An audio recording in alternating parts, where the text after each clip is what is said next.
2025 has ended. This is what I read. Kinda.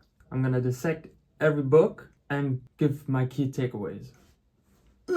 I believe I was sick January, February. I was watching his documentary, which not just made me look up to this guy, but also made me want to buy his book and read it. Because this man has achieved so much. I read a bit, but I didn't fully finish it. Sometimes you start a book and halfway through or a few pages after, you find yourself not fully invested. For me, most likely what it was just a change in interest. One thing seems boring now and another interesting. It's like the shiny new object syndrome, and then just jumping bam, bam, bam. I find it can be actually quite helpful because if you stick to a book where the message or the overall topic isn't interesting for you anymore, you're kind of just reading it so you can check it off your bucket list and get to the next one as soon as possible, which is a big disservice for the book you're actually reading, because for many people there is gold in these books that you're reading, but just for you right now in that season of your life, in that chapter of your life, it's just not for you. So I'm actually a big fan of kind of book hopping. When I'm at a book and I'm not interested in it, I just find myself pushing through, trying to get through these chapters, not really learning from what I'm reading. The case with this book was I was very interested at the beginning. I actually have to look back in because it's almost been a year since the last time I opened it. Okay. I remember why I really wanted to buy this book, because it's a very no bullshit type of philosophy to get shit done. I mean, turn your TV off, throw your machines out the window, save your excuses for someone who cares, get to work.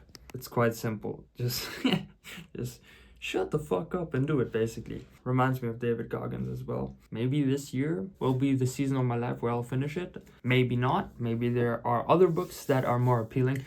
There are so many books. Dude, I have basically a mini library in my room. For me, each of these books, honestly, is just a seed. Whilst I'm growing as a person, these books are growing in interest and appeal to me. Not all of them, only some. And once they're fully ripe, that's when I'm like, wow.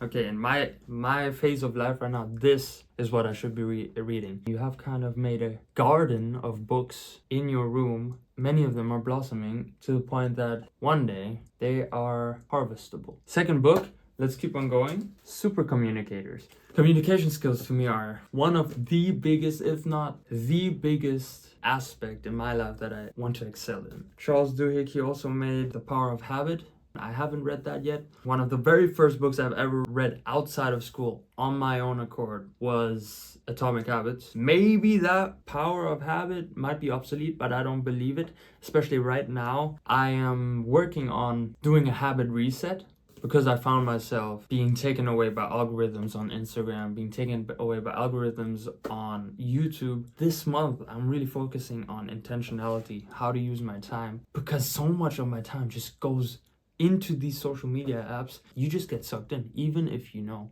how dangerous they are. So at some point, a few days ago, I was like, what the fuck is happening? I'm stopping this shit right now.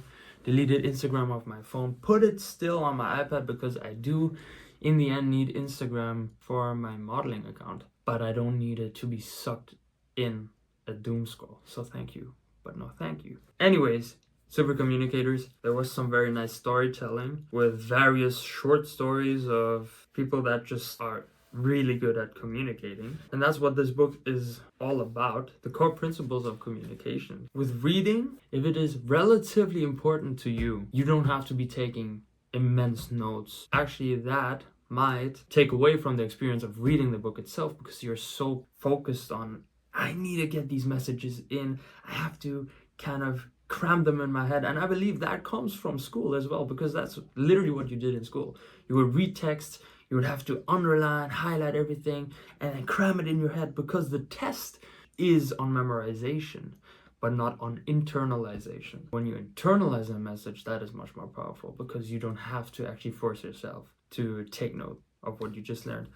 So my point is, with these books, even though now I can't fully recite a specific lesson I've drawn from them, in my brain there are accumulated many lessons which at different points they will inform me on which actions I should take subconsciously. Can I give you a concrete example? Might sound like a hypocrite right now. Maybe I am. Maybe this is just gaslighting myself. I would hope not. If you can master communication skills, social skills, that's quite impressive.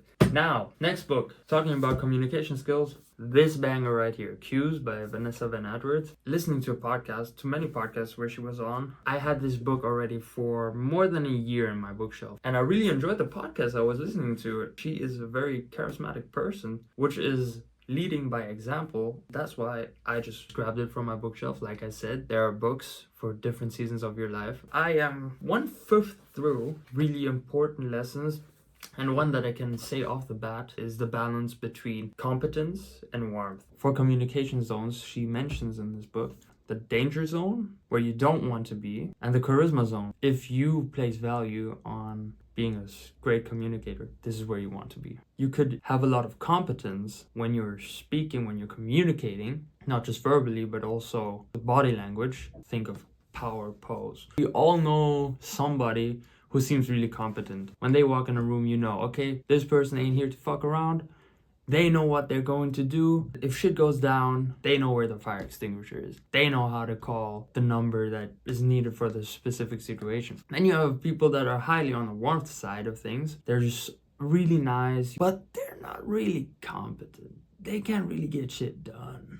It's kind of like the stereotypical nice guy who's just super friendly and stuff, but gets walked all over because there's no competence in this person. There's no saying no, there's no this and that, there's no trust you have in their capabilities. So that is the extreme sides. Now the worst side, the danger zone, you basically have none of competence and warmth in your communication, or very, very little of it. And in the charisma zone, know how to make use of them at different situations, because not every situation demands fully competence. If you're with a friend who's grieving the loss of a loved one, fully going on the competence side might not cut it here. You're gonna need warmth. Other way around as well. In some situations, let's say life or death, warmth alone isn't gonna cut it. If you're out there trying to hunt for food, trying to talk animals into giving you their meat, okay, that sounds freaking weird. Oh my god. You know what I mean.